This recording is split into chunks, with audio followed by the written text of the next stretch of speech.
All right, everyone. Welcome to episode 63 of Tiger Talk Tuesday. We have a very special guest today, one that's near and dear to my heart as a female hockey player. But today we are going to dive into the life after sports with the incredible Manon Rheaume, the first woman of hockey. We're going to explore her remarkable legacy, how she's breaking new ground and empowering women far beyond the ice. Don't miss this inspiring conversation with a true trailblazer. Get ready to meet the pioneer who shattered glass ceilings on and off the ice. From being the first girl to play in the International Quebec Pee-Wee Tournament in 1984 to making history as the first woman to play in the NHL, hear me loud and clear, in the NHL with the Tampa Bay Lightning in 1992. Manon didn't just break barriers, she obliterated them. She secured 2 World Championship gold medals, competed in the Nagano Olympics, and even designed the first women's specific hockey gear. Today, she's shaping the future of the sport, from coaching young girls to advising the LA Kings. Manon Rheaume isn't just a hockey legend, she's leading the way for women in sports everywhere. Welcome, Manon. Hi. So glad to have you. It's only taken over a year. Thanks for having me I know and it's for being patient. I know. Thanks to Kurt David for making the introduction, saying, what a great interview you would be for this project around life after sports. Now, I brought this out having lost a couple friends who couldn't navigate their transition to life after sports after playing the games. And we'll get into all that, but let's go back to your younger playing days. I read about your father creating the first rink where you grew up, and then your brothers playing hockey, your eldest being allowed to play, and then the youngest, but you weren't allowed yet. So they put you in nets and took shots on you. Tell us more about that. I love the story of how you grew up playing hockey. Yeah, I had 2 brothers, and my dad was a coach, and he always made an outdoor ice rink in our backyard. We had the boards and the line, the lights. So it was a very, very nice outdoor ice rink. And back then, no girls were playing at the rink. So my only option was just playing with my brother at home. And every time I wanted to play with them, they would always put me in net and take shot at me and practice their shots and be better. And I was just a goalie for them. So it's just one night my dad needed a goalie for a tournament because he was coaching my younger brother. And none of the boys wanted to play goalie for the tournament because that was the age where you were taking turn to be the goalie. And I said to my dad, why not me? I do it all the time with my brother here. And so that's how it got started. I love it. I love it. And quite the journey you've had. Obviously, we would need hours and hours I was reading all your history in hockey, and if we went through everything, we'd be here forever. A big thing that I love about your story is you rally around adversity and what that's meant like for you. And I think about athletes that are going through sport now and all the pressures of not only from their personal pressure, you've got parental pressure, you've got coaches, fans, all the things. What was that like for you on your journey, especially being pretty much the only female in a men's game at that time? What was that like for you? How did that make you feel? What was that experience like? For sure, it was a lot of pressure, especially the position of a goaltender. You know Yeah. that. You already have a lot of pressure, but being the only girl on the team, it didn't matter when I was playing, where I was playing. I always had the spotlight on me. People are like, Mhm. "Oh, this is a team they had a little girl on." Yeah. You go to a big Pee-wee tournament. Like I played in front of 15,000 people that first game, and they had so many media there. So I had the pressure to play the game, but I also had the pressure of people. I knew people would judge me Yeah. how I would play. So it was just a lot of pressure.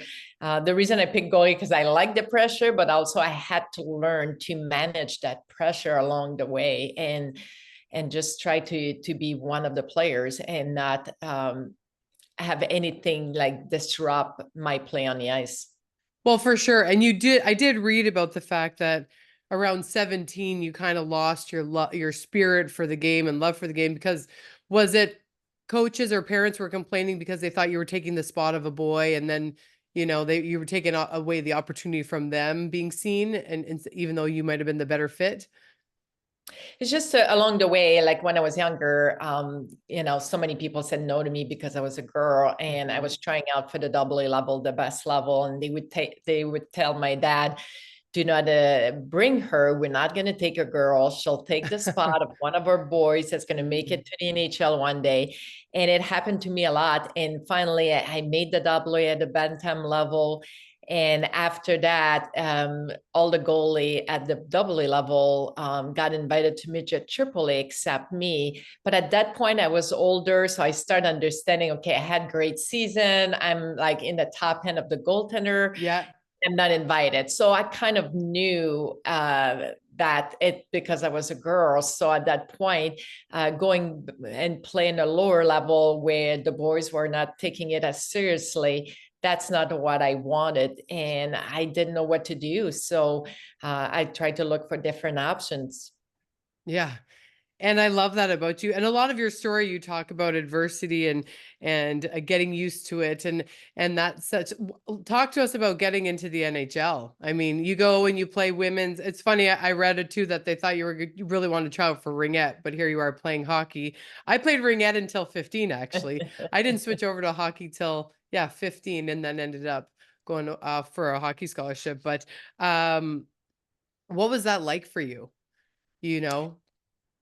For sure, when I got invited for the camp in Tampa, a lot of people said to me, are you not afraid to look bad or to embarrass yourself? Or they only inviting you because you're a girl? And I told myself, you know what, for so many years, people said no to me because I was a girl. And at the end of the day, it doesn't matter why you invited, it's what you do when you get to camp that is important. Obviously, I was the first woman to be invited to a training camp, but I was not the first player that got invited for a certain reason. So many times, like children of NHL player can be invited to a camp, even if people may think, oh, they only got invited because their dad played in the NHL. So Mhm. I remember when I went to Tampa, Brett Gretzky, which is Wayne Gretzky's brother, was also invited there, but nobody was making that same comment to him that they were to me. So obviously it was a little bit like scary to make the decision to go, but at the same time, I didn't want to live my life with regrets and wonder what if I would have gone to the training camp. And I'm glad I did because it changed my life. Yeah, and I've seen video of you coming out onto the ice, and I just think about standing in front of those shots, like, woo! Just the. I mean, women can shoot. Trust me, I'm a female hockey player. I'm not knocking any female shots, but I would have thought, you weren't afraid to get out there and I mean, I guess you've been used to it. You started skating at 3, right, and doing it for your brothers. Yeah, and what people didn't realize too. So when I went to camp, my shoulder pads, and you're gonna appreciate that, but they were the same that what I used when I was peewee. Because as a female, that peewee age is pretty much like I was almost 5'7", and bantam I was 5'7", so I was like I never really grew more. And I remember getting to camp in my locker room. They had this big, huge shoulder pads, but I Mhm. was smaller, and back then we didn't have equipment for women. Yeah. So I tried to put them on. They were so big and bulky. I couldn't even move. I'm like, you know what, forget that. I'll wear my own thing. And my dad, before I left, put 2 pieces of plastic in front with duct tape. But every day the trainer had to add padding to my shoulder pads because I would get bruised. Like both my arms were Oh, wow. bruised, my shoulder were bruised. But I wanted to be able to move. So I didn't care about the bruise. And the trainer just keep putting padding to my shoulder pads. Oh my gosh, I love it. Well, I wondered about that. And I mean, what a story and what a remarkable journey you've been on. Now, a lot of this conversation is obviously you're the first woman of hockey. You're getting all the attention. Life is a whirlwind. And I'm sure it's just so, I can't even imagine the emotions. I mean, from family and friends, and then yourself and navigating all that. But at some point, for all us athletes, our career comes to an end, whether it be due to retirement, injury, or some unforeseen circumstances that forced us to hang up the jersey. What was that experience like for you when you did have to, or when you decided, you know what, maybe I need to find a different avenue in the sport and not play anymore? What was your experience like? Yeah, for me, it was after the birth of my son. Obviously, being a female, having a child, back then, it was a different Yeah. story. It was a lot harder. So I decided to hang up the skate and go to the corporate world. And I stayed in hockey and learn something different. So, of course, it was a little hard. But my first job, like real job where I learned, it was admission hockey, and it was really interesting to learn something new, but Mhm. within the sports that I love, and being part of creating the first ever women's skate. I think we were way too early back then to create it, something like this, because women's hockey was not even big, but being part of it was great, and it was allowed me to be a mom and to be there for my son. And but it was also hard because when you play hockey your entire life, like this adrenaline before a game and after a game, like you just cannot get that anywhere else. So Yeah. that's the part that was harder, but I continued to play for fun. I played out after I played. I would play goalie, but I would also play out, so that would give me something different. But it was not easy because I wanted to continue to compete. That's actually pretty smart that you played out instead of goalie, because then you had nothing to compare it to. It's like I could play pickup as a forward, or did you play defense, or did you play forward? I played forward. I wanted to Yeah. stay as away as possible from the net, and I just wanted to be scoring goals. So, Oh, and I like you said, it was no pressure because the difference too. So when you retired and you don't practice as a goalie, you're not as sharp as when you practice every yeah, day. So every event I would go, like people expect you to be perfect after I retiring, and know. so it was easier to go play out, and they wouldn't expect anything from me playing out. So if I played well, that was perfect. Yeah. I love it. Good tactic. For athletes, I do find for athletes that are in sport now, would you say you'd ever dealt with the identity crisis? Like, I know for, again, I talk to so many athletes, and it is that adrenaline of being, in a big crowd. And obviously you're cheering, you're doing autograph signing, and then all of a sudden the cheering stops for some people. Obviously, your journey may have been different. Not everybody goes through it, but did you ever have a moment kind of where you're like, you know what? I don't want to be a part of the game anymore. Did that ever cross your mind? And I mean, some athletes that I've interviewed, they take a step back for a couple of years, or you just found different ways to be part of the game? No, I just found different ways to be part of the game, and I love every single part of it. Like I played roller hockey. I remember I would ask some of my ex national team teammate to come play in the summer in the tournament, and we would go play in roller hockey and still competing that way. And for Yeah. me, every time I would work in the business world, like it become like hockey. I wanted to be successful. I was Yeah. pouring my heart and soul into whatever I was doing and be successful. So I found that I can continue to be competitive within myself with a new project. It didn't have to be hockey. Like all the stuff that I learned to be successful in hockey really helped me with every other job that I took on, to work hard and find ways to be successful, find a way to be at the top. And it become a different challenge, but Yeah. it's not the same than hockey, but you continue to compete within yourself. I relate to that. I'm very all or nothing. Give me an idea, give me a goal. Don't tell me I can't do it, because I will figure it out and I will do it. But Yeah. and I definitely believe that it was bred in our playing days. Are you all or nothing like that too? Like if you have a goal, you're just full head of steam ahead? Yeah, it's on everything that I do. It doesn't Yeah. matter if it's hockey or playing golf or like it's just that competitiveness, it's always going to be in me. Yeah, I love that too. I can relate to that. What advice would you give your younger self? Well, when you think about, because you speak again to adversity, something that I'm wildly passionate as Belle, and I've had to overcome a lot of adversity in different arenas of my life. What advice would you give your younger self if you kind of look back at, I mean, things that you've navigated? I do believe you probably look at them positively, and everything's a teacher, and we're grateful for all the experiences. I know, but is there something where you could look back and go, man, I would have said this to her? No, for sure. If you look at your life, it doesn't matter if you're young or later. You have certain situation you wish you made different decision and or you took a different path, but it's part of life. Mhm. And what I realize, it's all those paths when you're young, the decision you make. When I decided to stop and trying to find a different way, and I found this woman league.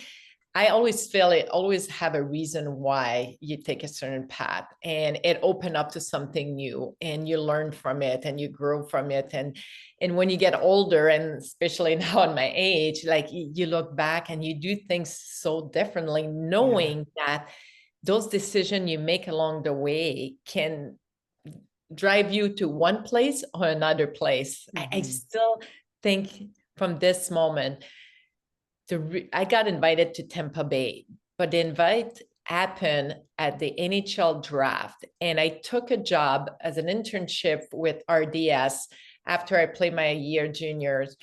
And because I didn't know what was next for me. So I work with RDS. It's a sports TV, a little bit like TSN or ESPN in the US. And my first assignment was the NHL draft. And my job was to go get the players that was drafted and bring it to the person that was going to be interviewing the player.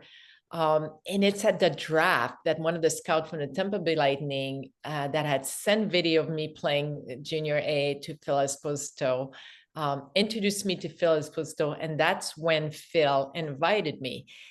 And to this day, I still wonder, if I didn't take that job, if I didn't go to that draft for that job, would I have been invited to this camp?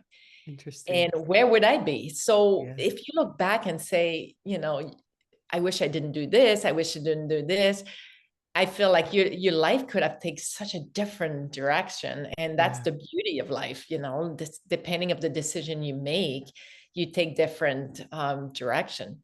Yeah, I love that. And I do believe you can only take the next best thing that's next for you, right? We can't predict the future, we can't regret, but Mhm. I love that for you. Oh, that's so interesting. What are you most proud of?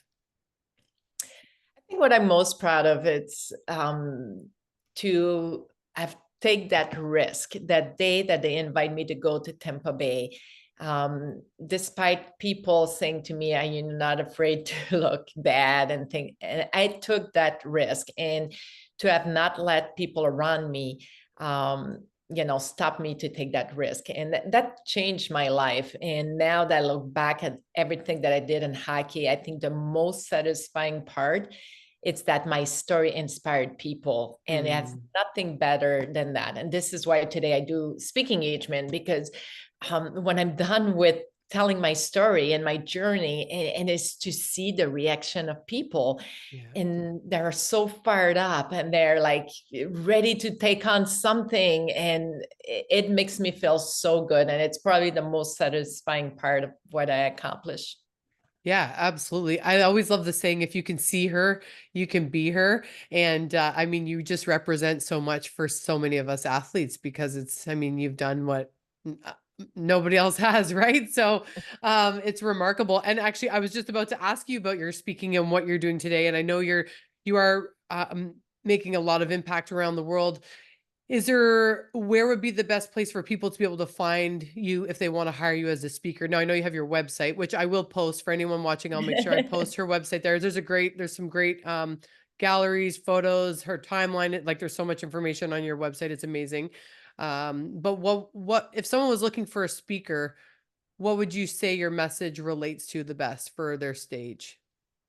It's just so many different things. I talk about like facing adversity and getting put out of your comfort zone, and you don't have to fit a mold of what you should look like to do Mhm. something. If you're really passionate about something, and you work really hard, you can accomplish anything you put your mind to.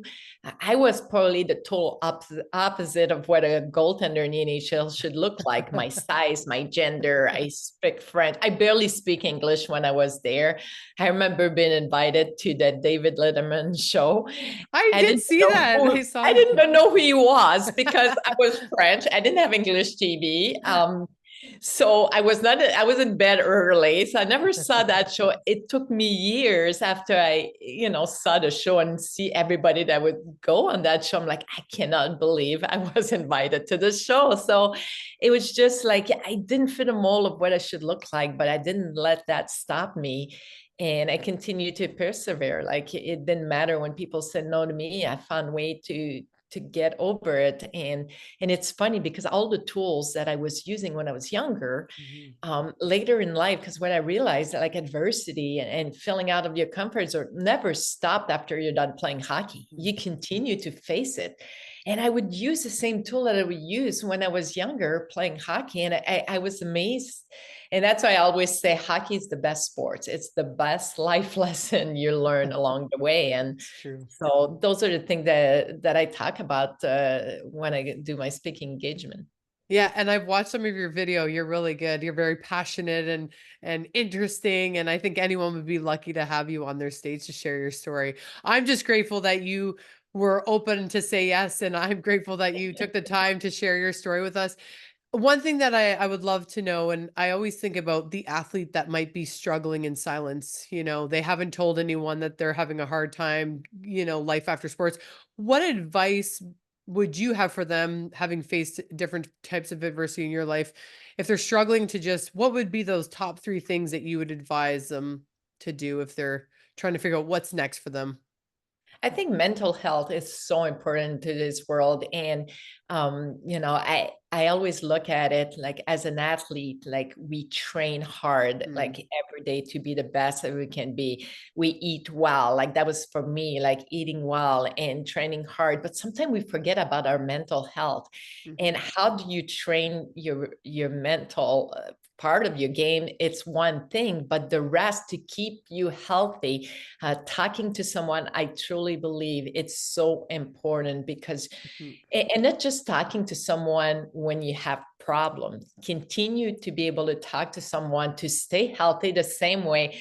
Like I call it like mental workout, the same way that you do with working out in the gym or eating healthy. I mhm, think that we don't spend enough time in our mental health every day, that we do with our body health or eating healthy. So I think that's a big part that is missing, and then I'm learning and more about that, and just different tools. Like I wish back then mhm. I knew about yoga and meditation and all that stuff, but we didn't do I any of know. that. Do So you do you are you an avid, like, is that your thing, yoga, meditation? Is that what you like to do? yoga, I love yoga. I love meditation. I love being able to talk to a professional about just to Yeah. stay in a good state of mind, because life it's crazy, it's busy.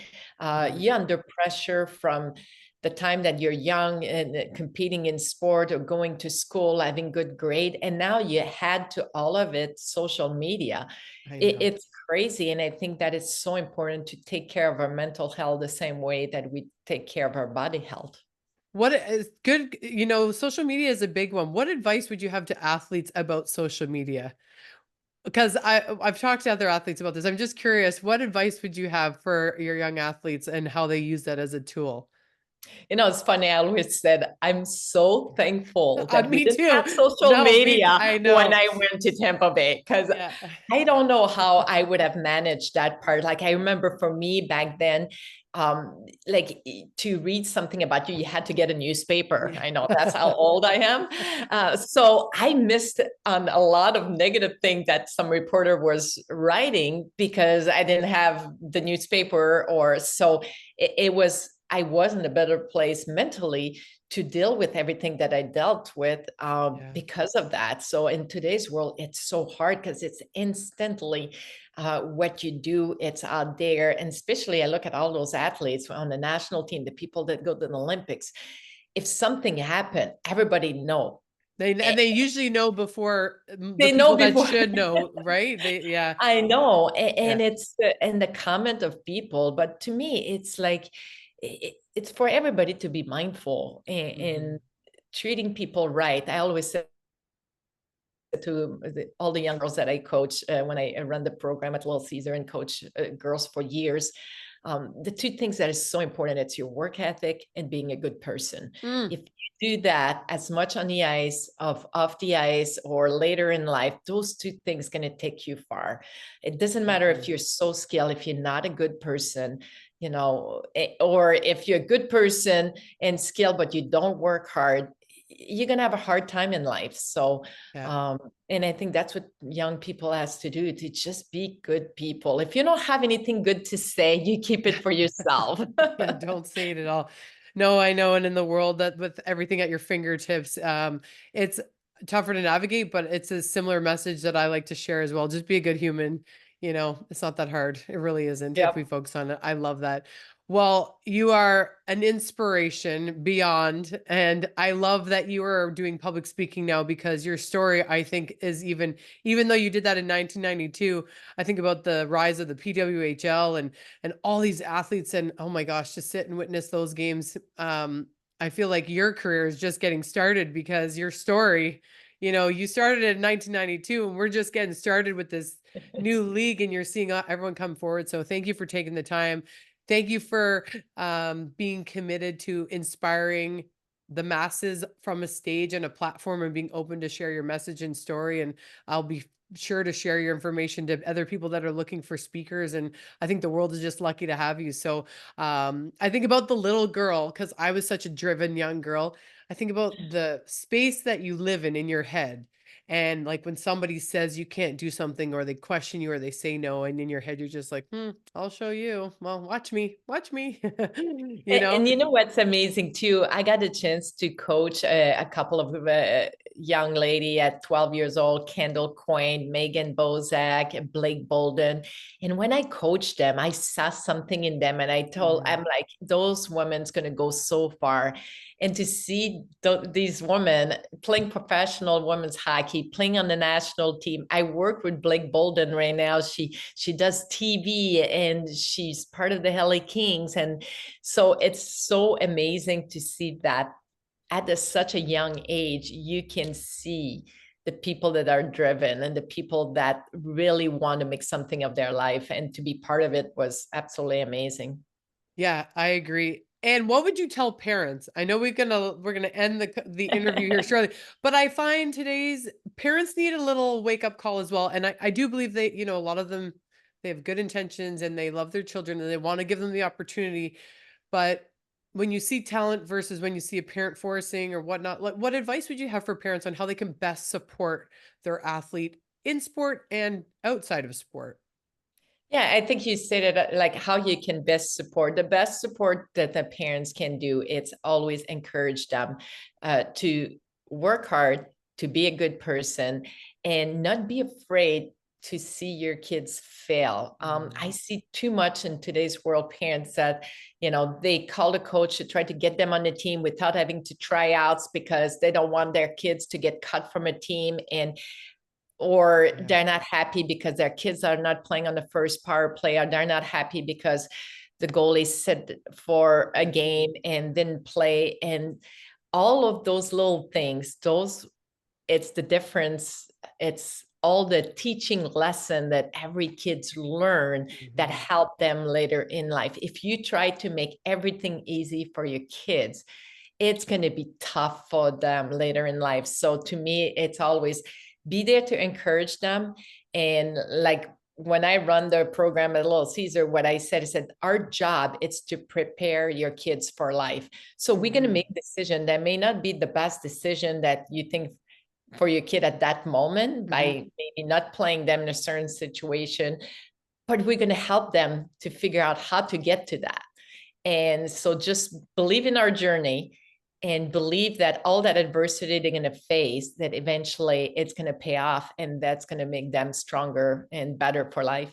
Yeah, I love it. Well, couldn't have said it better myself. For those of you that are tuning in, we've got the first woman of hockey sitting with us, the beautiful Manon Rheaume. And I thank you so much for joining the series. This is episode 63. We've had an amazing lineup of athletes. It only took me a year to get her on. No, but it was well worth the wait. And I'm so grateful. Any last words before we get off that you want to make sure that we know? I mean, again, I'll post your website where people can find you, because if you're looking for speakers, but any last message that you, or anything that you're working towards that you would love for all of us to know that you're involved in? No, I'm just so glad that we got finally to talk. And I Yeah. think what you're doing is great and you're helping a lot of people. So I'm very happy to be part of. Oh, awesome. Well, thank you so much. Episode 63, Manon Rheaume from Tiger Talk Tuesday, transitioning to life after sports. I'm your host, Janine Charron.